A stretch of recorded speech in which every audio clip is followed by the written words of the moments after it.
चलिए प्रारंभ करते हैं आज का हमारा अध्याय, जिसका नाम है लोकतांत्रिक व्यवस्था का संकट, अध्याय 6। ये अध्याय बहुत ही महत्वपूर्ण है, बहुत ही महत्वपूर्ण। क्यों? क्योंकि ये अध्याय आपको बताता है कि आपके पास जो अधिकार है, अगर आप उन अधिकारों के बारे में अच्छे से नहीं जानेंगे तो आपके अधिकारों पर भी काले बादल छा सकते हैं। और आप जिन सरकारों को चुनते हैं उन सरकारों को बहुत ध्यान से चुनिए। कभी भी किसी के ऊपर अंधविश्वास मत कीजिए। सरकारें भी इंसान ही चला रहे हैं, कोई और नहीं। उनकी भी फितरत बदल सकती है। यह अध्याय ये बताता है। यह अध्याय आपकी पूरी पुस्तक का सबसे महत्वपूर्ण चैप्टर है, सबसे महत्वपूर्ण चैप्टर। क्यों कह रहा हूं मैं? जब आप इसके अंत में पहुंचेंगे तो आपको इस चीज का आभास हो जाएगा ये चैप्टर क्यों इतना महत्वपूर्ण है। आइए प्रारंभ करते हैं। इस अध्याय में क्या है पहले यह समझ लेते हैं। हम देख चुके हैं कि 1971 के बाद कांग्रेस को नवजीवन मिला, लेकिन इस पार्टी में अब पहले वाली बात नहीं रही। मैंने क्यों कही ये बात? आपने 5वां चैप्टर भी पढ़ा। 5वें चैप्टर में आपने देखा इंदिरा गांधी ने किस प्रकार से पुरानी कांग्रेस को, जो सतरंगी कांग्रेस थी, उसे एक रंग में कैसे तब्दील कर दिया। जिस कांग्रेस में अनेकों नेतृत्व थे उसे किस प्रकार से एक नेतृत्व वाली कांग्रेस में परिवर्तित कर दिया। ये आप सबने देख लिया है कि नहीं देखा है? 5वां चैप्टर पढ़ा कि नहीं पढ़ा? पढ़ा ना? और नहीं पढ़ा तो वीडियो में जाके देख लेना फिर से। और मैं क्यों इतना आपको, मैंने पिछली कक्षा में कहा था कि 5वां चैप्टर पढ़ के आना 6ठे चैप्टर के लिए, क्योंकि वो आपका आधार है आपातकाल के लगने के पीछे। वहीं से परिस्थितियां ऐसी बननी प्रारंभ होती हैं जो 1975 में आपातकाल के रूप में निकलती है। 1971 का युद्ध आपने देखा कैसा रहा, और 1971 के बाद राज्यों में हुए चुनाव और उनका परिणाम आपने देखा कैसा रहा। हर राज्य में कांग्रेस फिर से स्थापित हो चुकी थी। देखा ना आपने? हर राज्यों में फिर से कांग्रेस का दबदबा कायम हो चुका था। लेकिन यह कांग्रेस पहले वाली कांग्रेस नहीं थी। यह कांग्रेस पहले वाली कांग्रेस नहीं थी। यह कांग्रेस इंदिरा गांधी की कांग्रेस थी। यह कांग्रेस किसकी कांग्रेस थी? इंदिरा गांधी की। समझ में आई बात? वो ये उनकी कांग्रेस थी। आई बात समझ में? पहले वाली कांग्रेस सतरंगी कांग्रेस थी, बहुविचारी कांग्रेस थी। लेकिन अब एक विचारी कांग्रेस है, एक विचार पे चलने वाली कांग्रेस, एक नेतृत्व पर चलने वाली कांग्रेस, एक व्यक्ति के शासन में चलने वाली कांग्रेस है। आई बात समझ में? आइए आगे बढ़ते हैं। कांग्रेस पार्टी अब बदल चुकी थी। 1973 से 1975 के बीच घटी घटनाओं से यह अंतर और भी ज्यादा स्पष्ट हो गया। इन घटनाओं से भारत की लोकतांत्रिक राजनीति और संविधान निर्देशित सांस्थानिक संतुलन को नई चुनौती ने घेरा। 1973 से 1975 के बीच आए बदलावों की परिणति देश में आपातकाल लागू करने के रूप में हुई। 1975 के जून माह में देश में आपातकाल की घोषणा कर दी गई। आमतौर पर आपातकाल से हमारे मन में युद्ध और आक्रमण अथवा प्राकृतिक आपदा की तस्वीर कौंधती है, लेकिन अपने देश में आपातकाल की यह घोषणा अंदरूनी गड़बड़ियों की आकांक्षा के मद्देनजर की गई थी। आपातकाल की घोषणा जिस नाटकीय रूप में हुई थी उसी अंदाज में इसका खात्मा भी हुआ। आपातकाल की घोषणा के कारण 1977 के लोकसभा चुनाव में कांग्रेस हार गई। इस अध्याय में हम अपना ध्यान भारतीय लोकतंत्र के इतिहास के इसी निर्णायक दौर पर केंद्रित करेंगे। साथ ही हम कुछ ऐसे सवाल पूछेंगे जो सालों गुजरने के बाद भी विवादास्पद बने रहे, जैसे आपातकाल क्या लागू किया, आपातकाल क्यों लागू किया, क्या ऐसा करना जरूरी था, आपातकाल लागू करने का क्या व्यवहारिक अर्थ क्या था, आपातकाल लागू करने का व्यवहारिक अर्थ क्या था, दलगत राजनीति के लिहाज से आपातकाल के क्या परिणाम हुए, आपातकाल से भारतीय लोकतंत्र ने क्या सबक सीखे। ये सारी चीजें, इन 4 बिंदुओं पर आप इस पूरे चैप्टर में विचार करेंगे। क्या आपातकाल लागू करना जरूरी था, क्या ऐसी परिस्थितियां थी कि बिना आपातकाल लगाए उन परिस्थितियों पर नियंत्रण नहीं पाया जा सकता था, ये सारी चीजें आप समझेंगे। चलिए पहले समझते हैं आपातकाल लागू होने से पहले भारत में ऐसा क्या हो रहा था कि जिससे कि जून 1975 को आपातकाल लगाने की जरूरत पड़ गई। जून 1975 को आपातकाल लगाने की जरूरत पड़ गई। आइए 1975 से पहले की परिस्थितियों के बारे में थोड़ा पढ़ते हैं और समझते हैं। देखो कोई भी चीज ना एक दिन में नहीं घटती, उसके घटने के पीछे बहुत से कारण होते हैं, बहुत से कारण होते हैं। तो आपातकाल लागू होने के पीछे भी बहुत से कारण हैं। वो क्या कारण है यही हम चल रहे हैं आज समझने। आज का टॉपिक है हमारा आपातकाल की पृष्ठभूमि, आपातकाल की पृष्ठभूमि। ये हम चल रहे हैं समझने आपातकाल के लागू होने से पहले क्या ऐसी चीजें हुई जिन्होंने इंदिरा गांधी को मजबूर किया कि वो आपातकाल लागू करें। आइए समझते हैं। 1967 के बाद से भारतीय राजनीति में जो बदलाव आ रहे थे उनके बारे में हम पहले ही पढ़ चुके हैं। आपने 1967 के चुनाव के बारे में पढ़ लिया। 1967 का चुनाव वो चुनाव था जिसने कांग्रेस पार्टी को हिला दिया था, कि ये बता दिया था कि अगर आप भी काम नहीं करोगे तो आपको भी आपकी सत्ता से हटाया जा सकता है।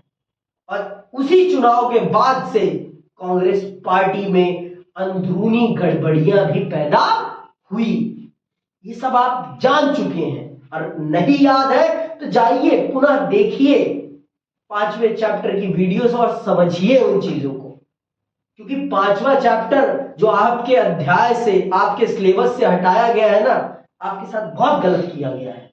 मैं फिर से कह रहा हूं, बहुत गलत किया गया है। जड़ को मजबूत नहीं करने दिया जा रहा है, जड़ को जमीन में जाने से रोका जा रहा है, जो सरासर गलत है। जड़ जितना जमीन में जाएगी और जमीन को पकड़ेगी उतनी मजबूत होगी, लेकिन जड़ को जमीन में घुसने नहीं दिया जा रहा। क्यों? पता नहीं क्यों, समझ में नहीं आता मुझे। सिलेबस काटने का अर्थ नहीं समझ पाता। एक एक चीज एक एक कड़ी से जुड़ी हुई है, एक एक चीज एक एक कड़ी से जुड़ी हुई है, और इस कड़ी को तोड़ते हैं हम ना, तो ज्ञान को भी हम तोड़ देते हैं, तोड़ के मरोड़ देते हैं, छोटा कर देते हैं, समझने की शक्ति को हम बाधित कर देते हैं। तो आइए, अब मैंने बता दिया कि यह जो 1967 का चुनाव था, यहीं से कांग्रेस और देश की परिस्थितियों में बदलाव आने प्रारंभ हो गए थे। कांग्रेस को पता चल गया था कि अगर अब मैंने बेहतर काम नहीं किया, जनता की अपेक्षाओं की पूर्ति सही रूप में नहीं की, तो मेरा भी सुपड़ा साफ हो सकता है, मेरा विपक्ष भी मजबूत हो गया है। इस बात को आप समझ लीजिए कि उन्हें भी इस बात का आभास हो चला था। आगे सुनिए। इंदिरा गांधी एक कद्दावर नेता के रूप में उभरी थी और उनकी लोकप्रियता अपने चरम पर थी। इस दौर में दलगत प्रतिस्पर्धा कहीं ज्यादा तीखी और ध्रुवीकृत हो चली थी। इस अवधि में न्यायपालिका और सरकार के आपसी रिश्तों में भी तनाव आया। सर्वोच्च न्यायालय ने सरकार की कई पहलकदमियों को संविधान के विरोध माना। कांग्रेस पार्टी का मानना था कि मानना था कि अदालत का यह रवैया लोकतंत्र के सिद्धांत और संसद की सर्वोच्चता के विरुद्ध है। कांग्रेस ने यह आरोप भी लगाया कि अदालत एक यथास्थितिवादी संस्था है और यह संस्था गरीबों को लाभ पहुंचाने वाले कल्याण कार्यक्रमों को लागू करने की राह में रोड़े अटका रही है। कांग्रेस के विपक्ष में जो दल थे उन्हें लग रहा था कि सरकारी प्राधिकार को निजी प्राधिकार मानकर इस्तेमाल किया जा रहा है। मतलब ये माना जा रहा है, विपक्ष ये मान रहा था कि सरकारी संस्थाओं का उपयोग इंदिरा गांधी अपने पर्सनल यूज में कर रही हैं। पर्सनल यूज, समझ में आई बात?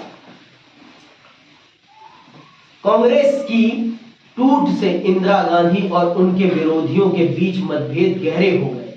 आर्थिक संदर्भ, उस समय की आर्थिक स्थितियों को जब मैंने बताया है ना, आर्थिक स्थितियां सबसे बड़ा कारण है असंतोष पैदा करने में। अगर इंसान का ये फुल है तो उसके अंदर जल्दी आंदोलन की भावना पैदा नहीं होती। अगर उसके हाथ में रोजगार है और इस पर किसी भी प्रकार का संकट नहीं है तो वो जल्दी आंदोलित नहीं होता है। लेकिन जब इस पर संकट आ जाता है और उसकी इस पर संकट आ जाता है तो फिर इंसान नहीं रहता, फिर इंसान जानवर बनने के लिए भी मजबूर हो जाता है।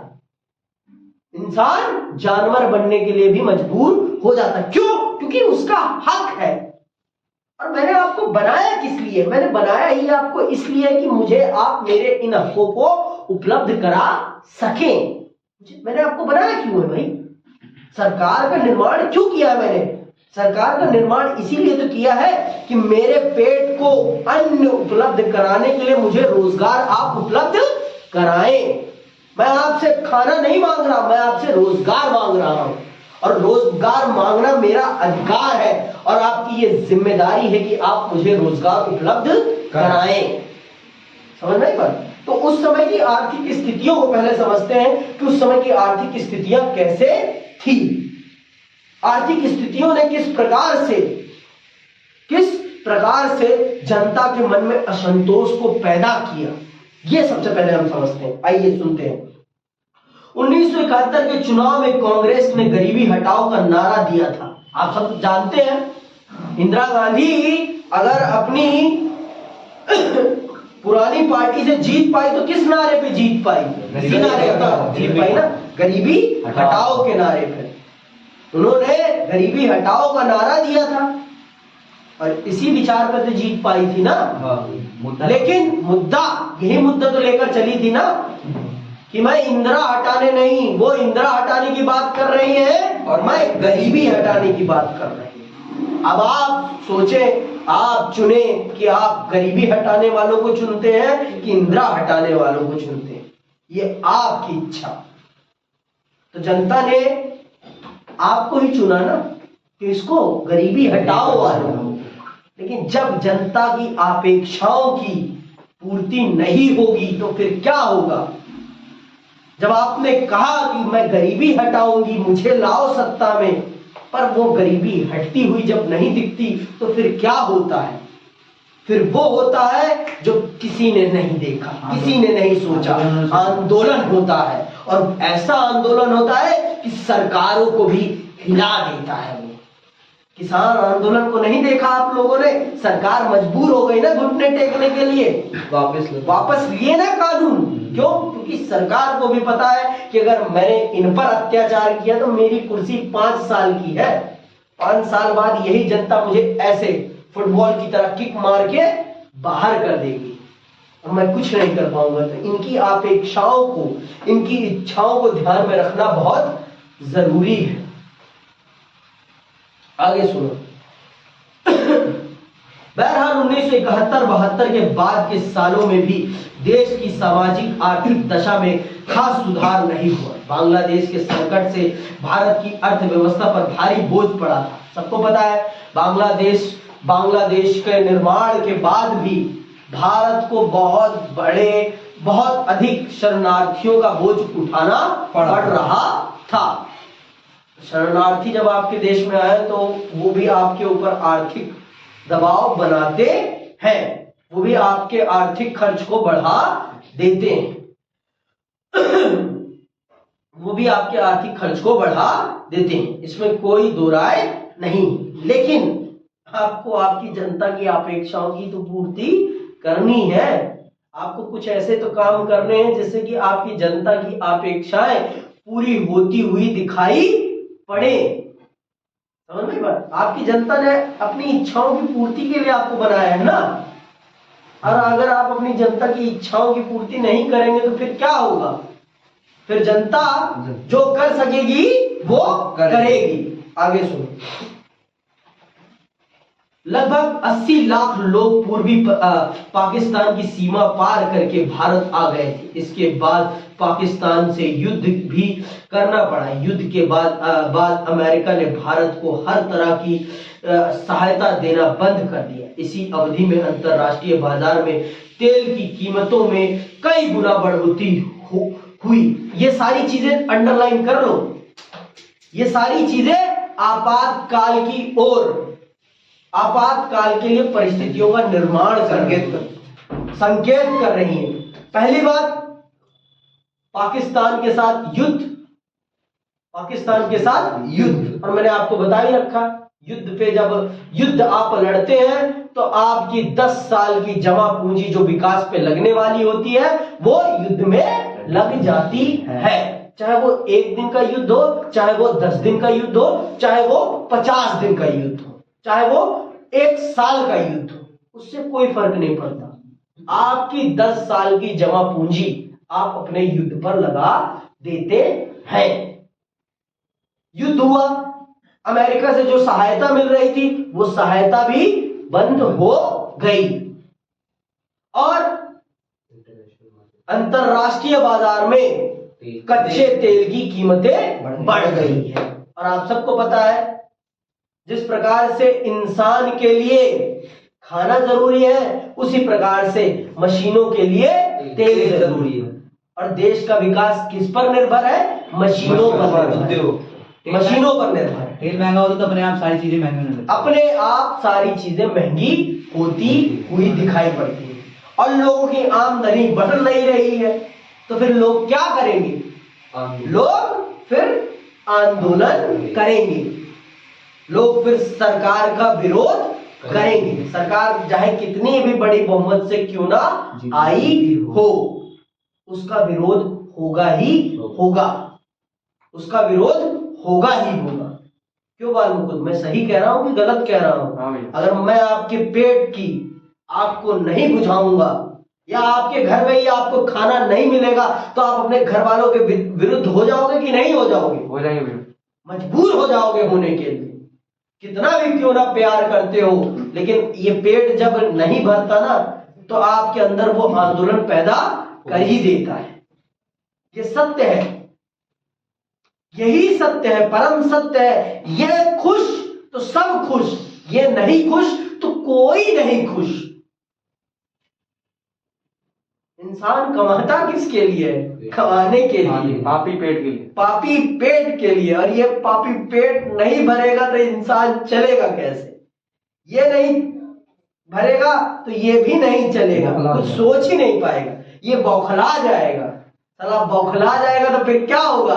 फिर बौखलाहट में इंसान जो करता है वही होता है, फिर आंदोलन ही होता है, फिर इंसान उपद्रव मचाता है, तांडव करता है और वही तांडव होगा। चलो देखते हैं।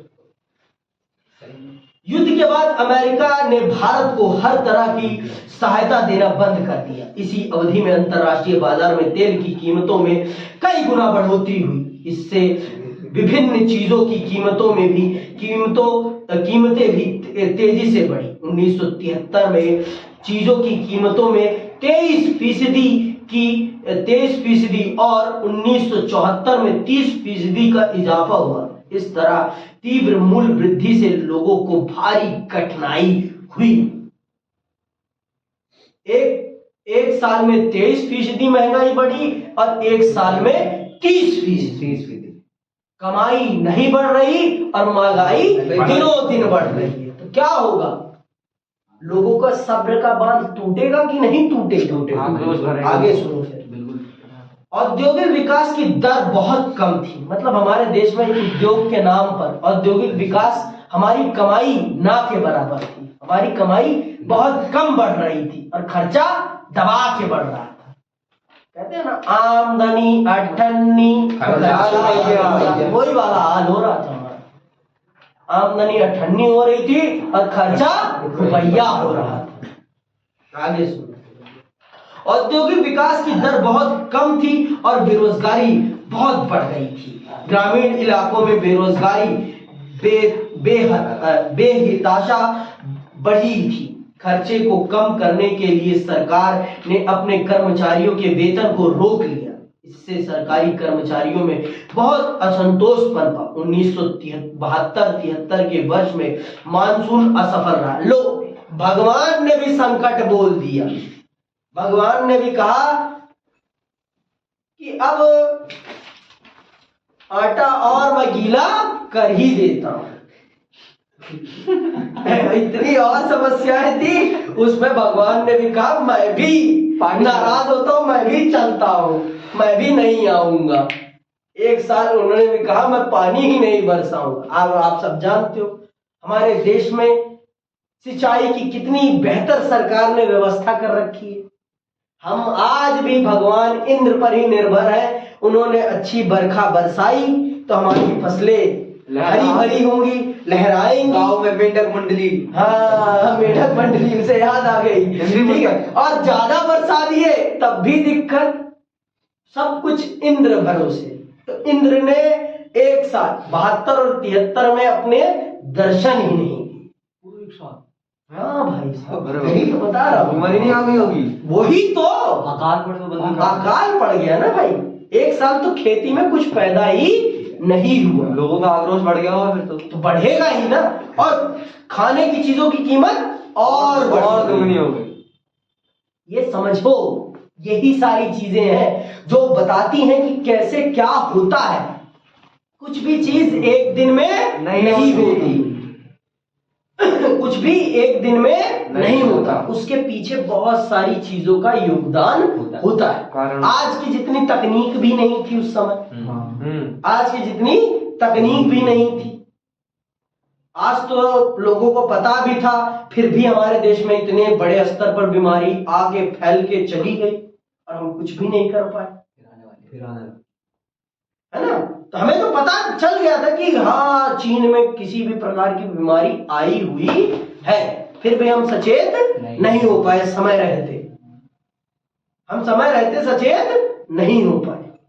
उस समय तो कुछ ऐसा था भी नहीं कि मानसून का हम 1 साल 2 साल पहले का ही प्रिडिक्ट कर लें कि मानसून आएगा या नहीं। संसाधन नहीं होते ना हमारे पास। उस समय हमारे पास इतने ज्यादा वैज्ञानिक संसाधन नहीं थे। तो आप देख लो कितनी समस्याएं थी उस समय हमारे देश में। आगे सुनो। इससे कृषि की पैदावार में भारी गिरावट आई। खाद्यान्न का उत्पादन 8% कम हो गया। खाद्यान्न का उत्पादन 8% कम हो गया। किताब में देखो। आर्थिक स्थिति की बदहाली को लेकर पूरे देश में असंतोष का माहौल था। इस स्थिति में गैर कांग्रेसी पार्टियों ने बड़े कारगर तरीके से जन विरोध की अगुवाई की। 1960 के दशक से ही छात्रों के बीच विरोध के स्वर उठने लगे थे। ये स्वर इस अवधि में और ज्यादा प्रबल हो उठे। संसदीय राजनीति में विश्वास न रखने वाले कुछ मार्क्सवादी समूहों की सक्रियता भी इस अवधि में बढ़ी। इन समूहों ने मौजूदा राजनीतिक प्रणाली और पूंजीवादी व्यवस्था को खत्म करने के लिए हथियार उठाया तथा राज्य विरोधी तकनीकों का सहारा लिया। ये समूह मार्क्सवादी, लेनिनवादी, अब माओवादी अथवा नक्सलवादी के नाम से जाने गए। ऐसे समूह पश्चिम बंगाल में सबसे ज्यादा सक्रिय थे। पश्चिम बंगाल की सरकार ने इन्हें दबाने के लिए कठोर कदम उठाए। गुजरात और बिहार के आंदोलन। तो देखो इन सब परिस्थितियों का उन लोगों ने लाभ उठाने का प्रयास किया जो लोग हमारे देश को तोड़ना चाहते थे। ये सबसे ज्यादा चीन, सबसे ज्यादा तो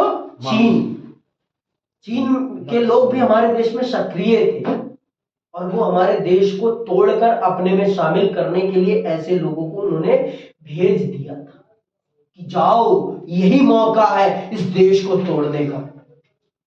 भाई क्यों? क्योंकि पेट छिन्न भिन्न हो गया था। जब पेट छिन्न भिन्न हो जाता है तो दिमाग कुछ भी नहीं सोचता। जो रोटी दे देता है हम उसी के मुरीद हो जाते हैं।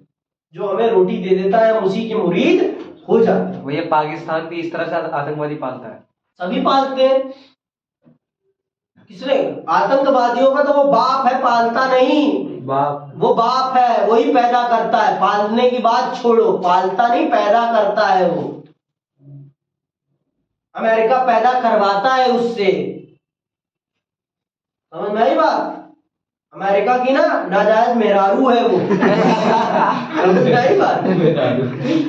आज बात समझ में आ गई बात? क्यों और कुछ बताओ? इतना काफी है ना? हाँ चलो आगे सुनो। गुजरात और बिहार के आंदोलन, इन परिस्थितियों में आपके गुजरात और आपके बिहार में सबसे ज्यादा आंदोलन हुए। क्यों? क्योंकि देखो बिहार, आपका जो बिहार राज्य है ना, ये बहुत ज्यादा जातिवादी और गरीबी से बहुत ज्यादा कियोस है इस राज्य में। आपको पता है ये नदियों से घिरा हुआ है, तो यहाँ बाढ़ आ जाती है, फसल भी बर्बाद, सूखा पड़ गया तो बर्बाद, ज्यादा पानी बरस गया तब भी बर्बाद। दोनों स्थितियां इसके लिए बर्बादी का कारण है। और ये गुजरात में कुछ और भी तकनीकी कारण, समझ में? आओ समझते हैं हम इन चीजों को कि इन्होंने किस प्रकार से इंदिरा गांधी को डरा दिया। मैं यही शब्द यूज करूंगा, डरा दिया, कि उन्हें अपनी सत्ता पर संकट दिखाई पड़ने लगा और उन्होंने अपनी सत्ता को बचाने के लिए एक ऐसे सहारे का प्रयोग किया जिसका उन्हें प्रयोग नहीं करना चाहिए था, आओ सुनते हैं। गुजरात और बिहार दोनों ही राज्यों में कांग्रेस की सरकार थी। दोनों ही राज्यों में किसकी सरकार थी? कांग्रेस की। यहाँ के छात्र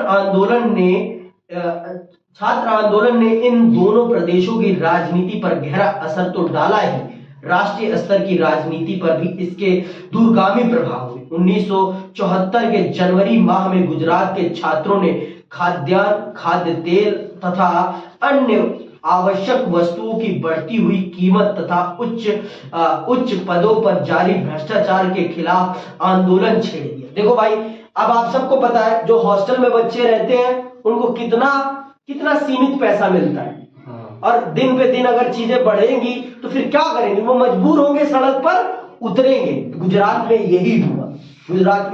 यही हुआ। और आप सबको पता है कि हमारे सरकारी कर्मचारी कितने दूध के धुले हैं, कितने पवित्र हैं कि वो 1 रुपए भी घूस नहीं लेते। इतने पवित्र है कि 1 रुपये भी घूस नहीं लेते। इसका उल्टा समझदार के लिए इशारा काफी है। समझ गई बात? इतने भ्रष्ट। इस भ्रष्टाचार ने ही हमारे देश का सबसे ज्यादा बंटाधार किया है। सबसे ज्यादा बंटाधार भ्रष्टाचार ने ही किया है। 1-2 रुपए ले लो यार, तुम आ रहा है 100 रुपया, उसमें से 90 रुपये तुम खुद रख रहे हो, 10 रुपये तुम बच्चों को दे रहे हो, विकास पे लगा रहे हो। 10 रुपया रखो, 90 रुपया लगाओ तो विकास भी दिखाई पड़ेगा। तुम 90 रुपया अपनी टेटी में रख रहे हो और 10 रुपया विकास पे लगा रहे हो। कैसा विकास करोगे फिर? बताओ, तुम खुद ही बताओ सचिन, ऐसा विकास हो पाएगा? नहीं। विकास कैसे हो पाएगा? 10 रुपए जेब में, 10 रुपए भी देखो, 10 रुपए अंटी में, फिर मान लिया मैंने। भ्रष्टाचार भी करना है तो उतना करो जितना चल सके। इतना मत करो कि देश का ही बंटा धार हो जाए, कैसे बिक जाए। समझ में बात? आप तो 100 के 100 जेब में डालो। 90 तुम जेब में डाल रहे हो और 10 तुम विकास पे लगा रहे हो। वैसे तो पहली बात तो भ्रष्टाचार सरासर गलत है। हाँ। किसी भी रूप में आपको भी तो सैलरी मिल रही है ना। हाँ, सरकार सैलरी छोड़ दो, फिर कमीशन पे ही काम करो। सही बात। एक ही चीज लो ना, कमीशन ले लो या सैलरी ले लो। जब आपको सैलरी मिल रही है तो भ्रष्टाचार करने की क्या जरूरत है? क्या तो हाँ, अगर मैं मान लो परसेंट का होना जरूरी है। हाँ, अगर आपको आपकी सैलरी कम लगती है तो आप आंदोलन करें, अपनी सरकार को बताएं ना, क्या आपकी सैलरी जितनी दी जा रही है ये उचित नहीं है, इसमें बढ़ोतरी होनी चाहिए। तो ये सरकार की जिम्मेवारी बनती है कि सरकार आपकी सैलरी में बढ़ोतरी करे। भैया पूंजीवादी विचारधारा में है, यहाँ पर पैसा का मोल है। हाँ, पैसे का मोल है, मैं मना थोड़ी ना कर रहा हूँ, पैसे का मोल नहीं है, लेकिन पैसे के मोल के आगे किसी की जिंदगी का मोल भी नहीं है यार। पैसा ज्यादा जरूरी है कि किसी की जिंदगी ज्यादा जरूरी है? जिंदगी। हाँ, किसी की शिक्षा जरूरी नहीं है? शिक्षा जरूरी है ना। शिक्षा सबसे पहले चीज है ना, जान और शिक्षा सबसे पहले है, पैसा दूसरा तीसरे पे रखो यार। कमाओ, लेकिन इतना मत कमाओ कि किसी की कट जाए देने में। समझ गया ना क्या कट जाए? इतना मत कमाओ। कमाओ, मना नहीं है, लेकिन इतना मत कमाओ कि इंसान की औकात से ही बाहर चला जाए चीज। आई बात समझ में? आगे सुनो। छात्र आंदोलन में बड़ी राजनीतिक पार्टियां भी शरीक हो गई और इस आंदोलन ने विकराल रूप धारण कर लिया। ये विपक्ष के लिए मौका था, विपक्ष के लिए मौका था, और विपक्ष ने भी सही किया। विपक्ष ने, भाई उनका भी काम है, उन्होंने अपने जनता के मुद्दों को उठाया। विपक्ष का काम है, विपक्ष ने किया अपना काम, जनता के मुद्दों को उन्होंने उठाया और बढ़ावा दिया। भाई उनका काम है जनता के मुद्दों को उठाना, विपक्ष का काम ही है जनता के मुद्दों का उठाना। और अगर विपक्ष ये काम नहीं कर रहा तो विपक्ष में विपक्ष का होने का कोई मतलब नहीं है। अगर समस्या, जनता के ऊपर कुछ समस्या और उसका विपक्ष संज्ञान नहीं ले रहा, पूछ तक नहीं रहा, तो फिर विपक्ष के होने का कोई मतलब नहीं है। भैया आज तो उसका उल्टा ही होता है। विपक्ष का मतलब यह है कि आप, सरकार अगर कुछ गलत कर रही है तो उसका मुखर रूप से आप विरोध करें, मुखर रूप से। और जनता का भी ये कर्तव्य है कि विपक्ष का सहयोग करे, विपक्ष को गाली मत दे कि ये राष्ट्रद्रोही है, पप्पू है, राहुल गांधी। ठीक है, चलो आगे सुनो। पप्पू के अलावा भी है कोई? आगे सुनो। गुजरात में राष्ट्रपति शासन लगा दिया गया।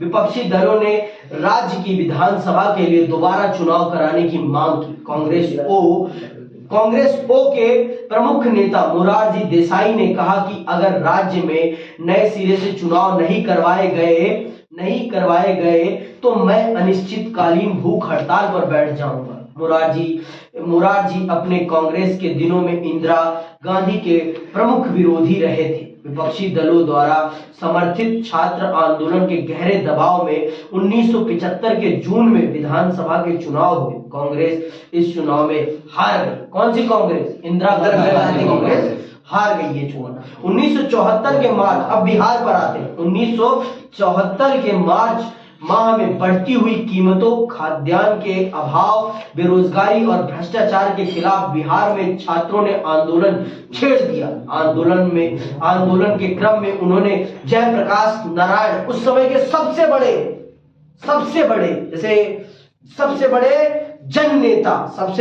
जननेता जयप्रकाश को बुलाया उन्होंने। किन्होंने? बिहार के छात्रों ने। सबसे बड़े समाज सुधारक थे उस समय, गांधीवादी विचार के व्यक्ति थे। कांग्रेस का भारी थी इसमें गुजरात 1975 के जून में, ठीक है। 1974 के मार्च माह में बढ़ती हुई कीमतों, खाद्यान्न के अभाव, बेरोजगारी और भ्रष्टाचार के खिलाफ बिहार में छात्रों ने आंदोलन छेड़ दिया। आंदोलन के क्रम में उन्होंने जयप्रकाश नारायण जेपी को बुलावा भेजा। जेपी तब सक्रिय राजनीति छोड़ चुके थे। उन्होंने उस समय की एक्टिव पॉलिटिक्स को छोड़ दिया था। किन्होंने? जयप्रकाश नारायण जेपी। ठीक है, जेपी जी ने। जेपी। ठीक है, ये बहुत बड़े समाज सुधारक हैं। ये गांधी जी के साथ आंदोलनों में शरीक होते थे। बहुत बड़े समाज सुधारक, बहुत बड़े नेता। इन्होंने उस समय तक सक्रिय राजनीति, एक्टिव पॉलिटिक्स को छोड़ दिया था। तो इन्होंने, जब छात्रों ने इन्हें अपना निमंत्रण भेजा आंदोलन में शामिल होने का, तो इन्होंने छात्रों से क्या कहा, ये सुनते हैं, आइए। जेपी तब सक्रिय राजनीति छोड़ चुके थे और सामाजिक कार्यों में लगे हुए थे। छात्रों ने अपने आंदोलन की अगुवाई के लिए जयप्रकाश नारायण को बुलावा भेजा था। जेपी ने छात्रों का निमंत्रण इस शर्त पर, अंडरलाइन दिस कोट, जेपी ने छात्रों का निमंत्रण इस शर्त पर स्वीकार किया कि आंदोलन अहिंसक रहेगा। आंदोलन कैसा रहेगा? अहिंसक, नॉन वायलेंस। किसी भी प्रकार की मारामारी नहीं होगी। किसी भी प्रकार की मारामारी नहीं होगी। मैंने बताया ना, ये पूरी के पूरे गांधी विचार के व्यक्ति थे, गांधीवादी विचार के व्यक्ति थे। कौन? जयप्रकाश नारायण, जेपी। अब देख लो गांधी के विचार का कितना प्रभाव पड़ता है, अभी देख लेना। गांधी का विचार था किसमें? आपके किसान आंदोलन, वो भी तो गांधी के विचार पे ही चले थे ना। कौन सा रास्ता अपनाया था? अहिंसा का रास्ता। उन्होंने हिंसा करी, पुलिस मारती रही, लेकिन उन्होंने पुलिस के ऊपर कोई प्रतिकार नहीं किया, क्योंकि वो जानते थे कि अगर हमने प्रतिकार किया तो पुलिस हम पर बंदूकें चला देगी, शूट आउट कर देगी। क्योंकि पुलिस को क्या मिल जाएगा? मौका कहने का कि ये हिंसक थे। इनकी हिंसा को रोकने के लिए हमें भी हिंसा करनी पड़े। मुठभेड़ में मारे गए। हाँ, मुठभेड़ में मारे गए। आगे सुनो।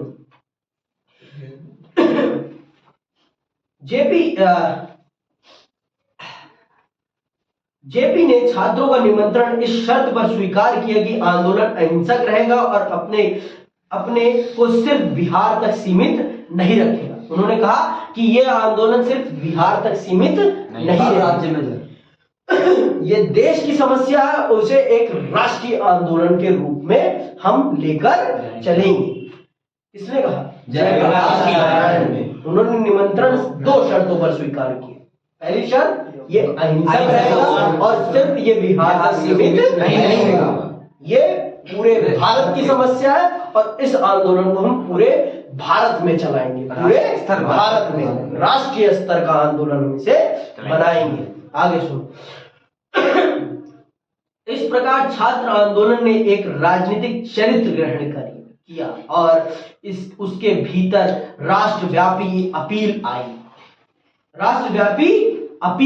जीवन के हर क्षेत्र के लोग अब आंदोलन से आ जुड़े। जयप्रकाश नारायण ने बिहार की कांग्रेस सरकार को बर्खास्त करने की मांग की। उन्होंने सामाजिक, आर्थिक, इन सब चीजों को अंडरलाइन कर, उन्होंने सामाजिक, आर्थिक और राजनीतिक दायरे में संपूर्ण क्रांति का आह्वान किया। यही जो आह्वान किया ना संपूर्ण क्रांति का, इंदिरा गांधी इससे गई डर कि अब मेरी सत्ता मेरे हाथ से चली जाएगी। अब मेरी सत्ता मेरे हाथ से चली जाएगी। और यही डर उन्हें मजबूर कर देता है उस कदम को उठाने के लिए जो सरासर अन्यायपूर्ण था, जो सरासर अन्यायपूर्ण था, हमारे अधिकारों के खिलाफ था। आगे सुनो। आह्वान किया ताकि उन्हीं के शब्दों में सच्चे लोकतंत्र की स्थापना की जा सके। बिहार की सरकार के खिलाफ लगातार घेराव, बंद और हड़ताल का एक सिलसिला चल पड़ा। बहरहाल सरकार ने इस्तीफा देने से इनकार कर दिया। आंदोलन का प्रभाव राष्ट्रीय राजनीति पर पड़ना शुरू हुआ। जयप्रकाश नारायण चाहते थे कि यह आंदोलन देश के दूसरे हिस्सों में भी फैले। जयप्रकाश नारायण के नेतृत्व में चल रहे आंदोलन के साथ ही साथ रेलवे के कर्मचारियों ने भी एक राष्ट्रव्यापी हड़ताल का आह्वान किया। इससे देश के रोजमर्रा के कामकाज के ठप जाने का खतरा पैदा हो गया। 1975 में जेपी ने जनता के संसद मार्च का नेतृत्व किया। देश की राजधानी में अब तक इतनी बड़ी रैली नहीं हुई थी। जयप्रकाश नारायण को अब भारतीय जनसंघ, कांग्रेस, भारतीय लोक दल, सोशलिस्ट पार्टी जैसे गैर कांग्रेसी दलों का समर्थन मिला। इन दलों ने जेपी को इंदिरा के विकल्प के रूप में पेश किया। बहरहाल जेपी के विचारों और उनके द्वारा अपनाई गई जन प्रतिरोध की रणनीति की आलोचना भी मुखर हुई। गुजरात और बिहार दोनों ही राज्यों के आंदोलन को कांग्रेस विरोधी आंदोलन माना गया। कहा गया कि ये आंदोलन राज्य सरकार के खिलाफ नहीं बल्कि इंदिरा गांधी के नेतृत्व के खिलाफ चलाए गए हैं। इंदिरा गांधी का मानना था कि ये आंदोलन उनके प्रति व्यक्तिगत विरोध से प्रेरित है। इंदिरा गांधी ने इसे सरकार की नाकामी नहीं माना, इसे अपने खिलाफ चल रहे पर्सनल व्यक्तिगत विरोध के रूप में ले लिया। देखो, आप अगर सरकार में हो तो आपका विरोध नहीं हो रहा, आपकी सरकार का विरोध हो रहा है। आप इसे कभी अपने ऊपर मत लीजिए, आप अपने ऊपर नहीं ले सकते। क्यों? क्योंकि आप सरकार है, आपकी पर्सनल आइडेंटिटी कुछ नहीं है। आपकी पर्सनल आइडेंटिटी माने सरकार की आइडेंटिटी। जब आप सरकार में हैं, जब आप सरकार में नहीं है तब आपकी अपनी पर्सनल आइडेंटिटी आ जाती है। आपकी व्यक्तिगत पहचान तब आती है जब आप सरकार में नहीं होते। जब आप सरकार में हैं अर्थात आप वो काम कर रहे हैं जो सरकार कर रही है। सरकार माने आप है।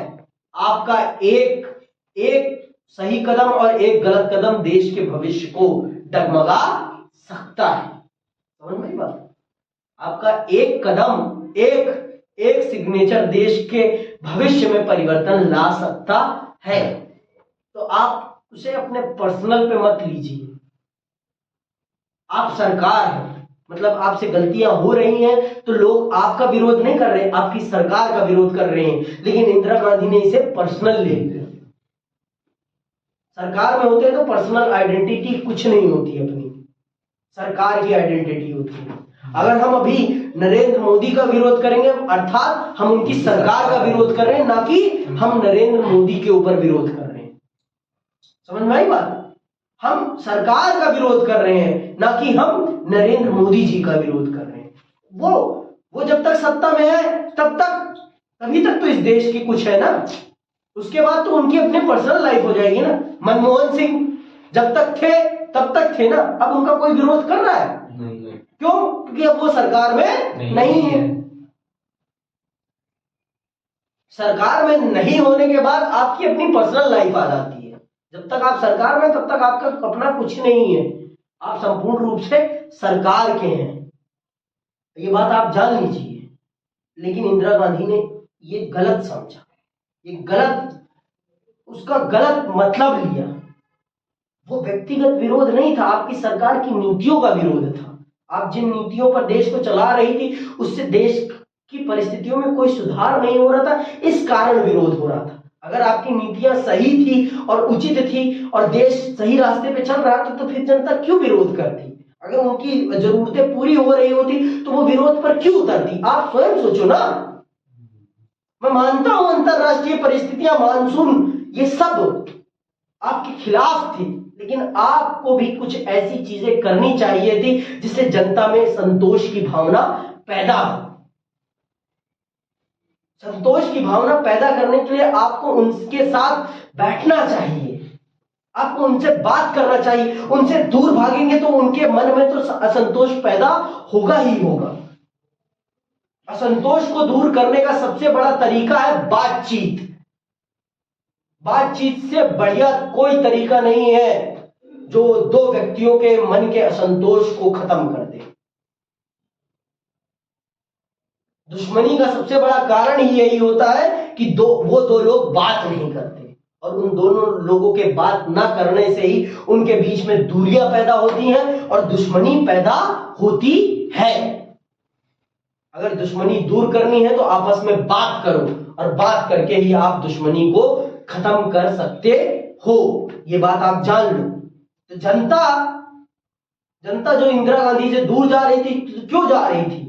क्योंकि जनता से वो बात नहीं कर रही थी, जनता से वो बात नहीं कर रही थी, या जनता की अपेक्षाओं की पूर्ति नहीं कर रही थी। आगे सुनो। अब यहीं पर इलाहाबाद उच्च न्यायालय का एक निर्णय आ जाता है जो इंदिरा गांधी की जमीन को हिला देता है, इंदिरा गांधी की जमीन को हिला देता है। उनका इलेक्शन ही कैंसिल हो जाता है, उनका निर्वाचन ही रद्द कर दिया जाता है। अब वो संवैधानिक रूप से एक सांसद नहीं रह जाते। आगे सुनो, अभी सुनाता हूं, पढ़ता हूं। पहले तो ये न्यायपालिका का संघर्ष है, ये समझ लेते हैं। आगे सुनो। सरकार उस समय जितने भी काम कर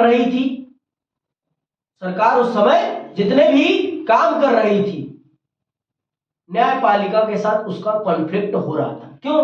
क्योंकि सरकार कुछ ऐसे काम कर रही थी जो संविधान के खिलाफ हो रहे थे। तो न्यायपालिका का तो काम है कि हर सरकार का जो भी कानून हमारे संविधान के खिलाफ जा रहा है उस पर वो सवाल खड़े करे। तो न्यायपालिका अपना काम कर रही थी, लेकिन सरकार इसे कार्यपालिका के अधिकारों में हस्तक्षेप मानती है।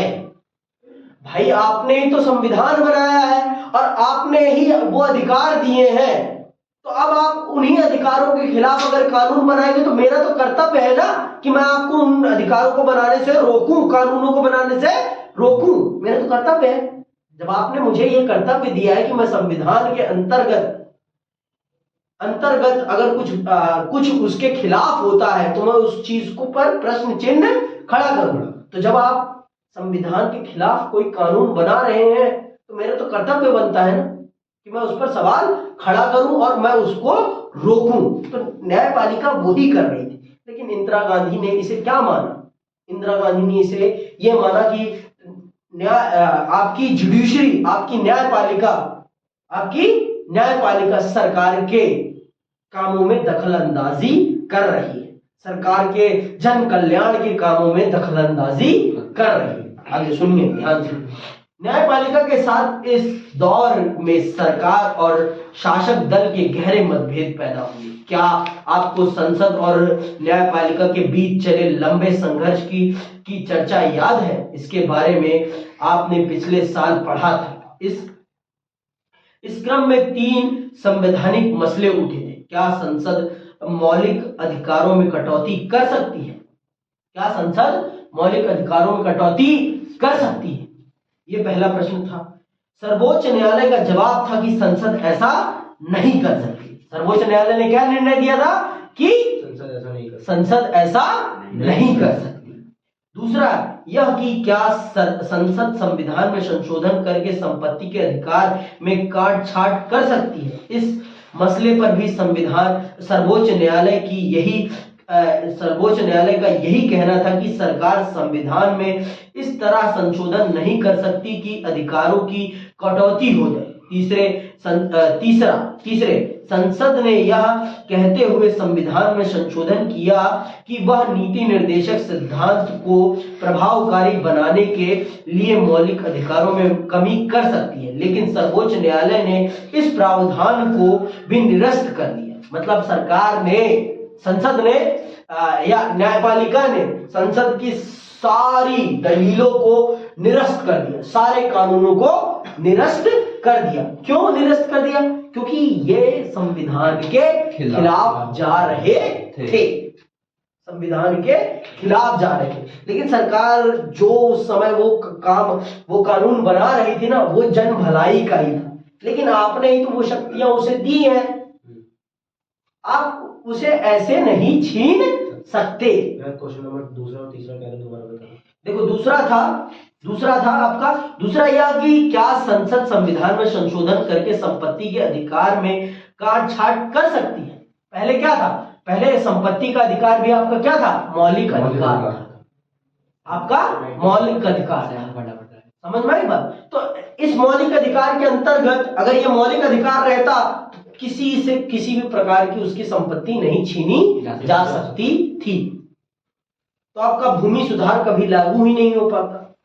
और अगर भूमि सुधार नहीं लागू हो पाता तो आर्थिक समानता की कल्पना हम कर ही नहीं पाते।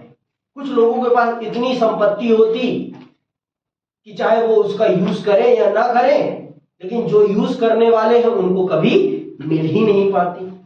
तो सरकार ने इस चीज को करने के लिए, सरकार ने भूमि सुधार को लागू करने के लिए, भूमि पुनर्वितरण को लागू करने के लिए आपके इस मौलिक अधिकार में कटौती कर दी थी।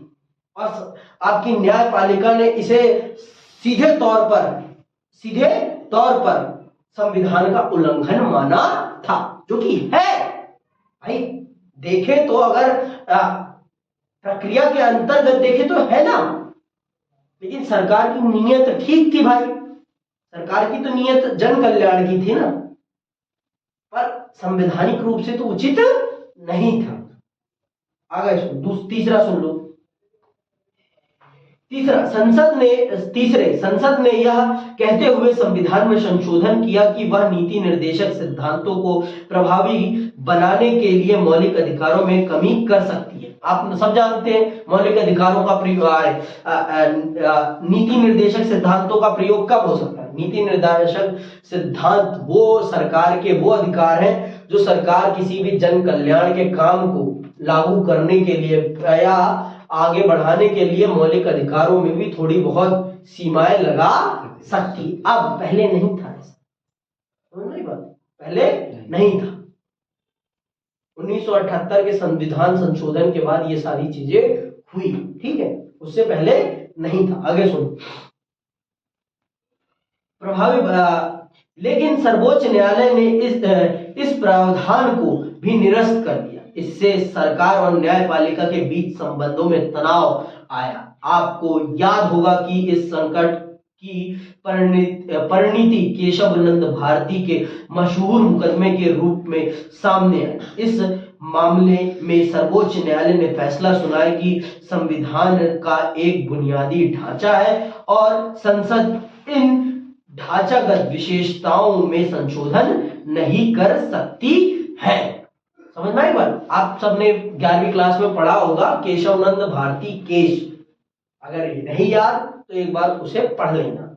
उस मामले में आपकी सर्वोच्च न्यायालय ने कहा कि संविधान का अपना एक कुछ बेसिक स्ट्रक्चर है, सरकार उस बेसिक स्ट्रक्चर में किसी भी प्रकार का कोई फेरबदल नहीं कर सकती।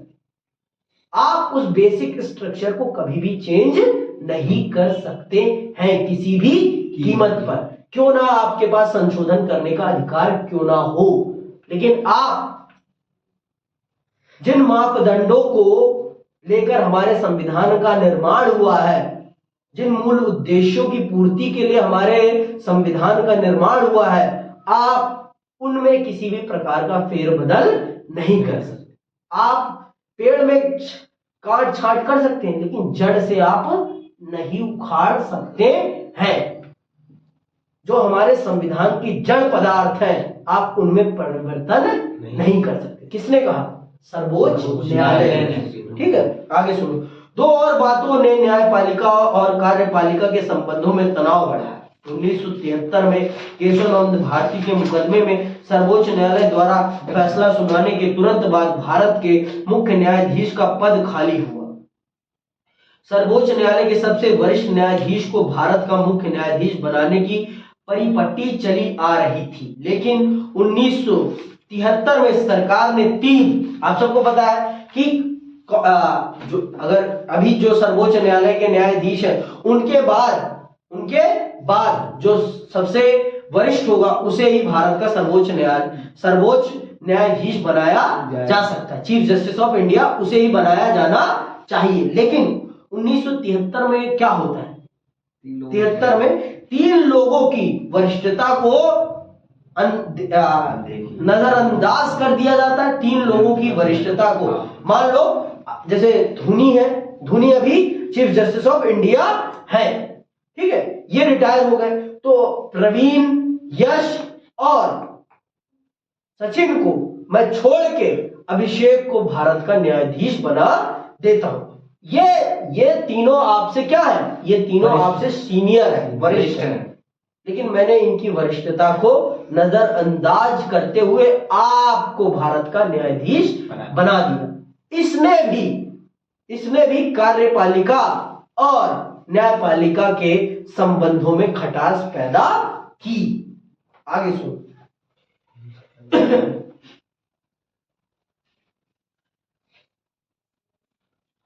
लेकिन 1973 में सरकार ने 3 वरिष्ठ न्यायाधीशों की अनदेखी करके न्यायमूर्ति NN रे को मुख्य न्यायाधीश नियुक्त किया। यह निर्णय राजनीतिक रूप से विवादास्पद बन गया, क्योंकि सरकार ने जिन 3 न्यायाधीशों की वरिष्ठता की अनदेखी की इस मामले में की थी, उन्होंने सरकार के इस कदम के विरुद्ध फैसला दिया। ऐसे में संविधान की व्याख्या और राजनीतिक विचारधाराओं का बड़ी तेजी से घालमेल हुआ। जो लोग प्रधानमंत्री के नजदीकी थे वे एक ऐसी प्रतिबद्ध न्यायपालिका तथा नौकरशाही की जरूरत के बारे में बातें करने लगे जो विधायिका और कार्यपालिका की सोच के अनुकूल आचरण करे। इस संघर्ष का चरम बिंदु तब आया जब एक उच्च न्यायालय ने इंदिरा गांधी के निर्वाचन को अवैध घोषित कर दिया। ये अब हम अगले अध्याय में पढ़ेंगे। और वही तात्कालिक कारण बनता है, वही वो चिंगारी बनता है, जिस चिंगारी ने इंदिरा गांधी को इतना भयभीत कर दिया कि अब आग लग ही जाएगी। और इस आग से तभी बचा जा सकता है जब मैं संविधान के इस अधिकार का प्रयोग करूंगी। चुनाव से बचने के लिए उन्होंने चुनाव से बचने के लिए नहीं, अपनी सत्ता को बचाने के लिए। अभी आप ये सारी चीजें आप अगली क्लास में समझेंगे। आज के लिए बस इतना ही। जय हिंद, जय भारत।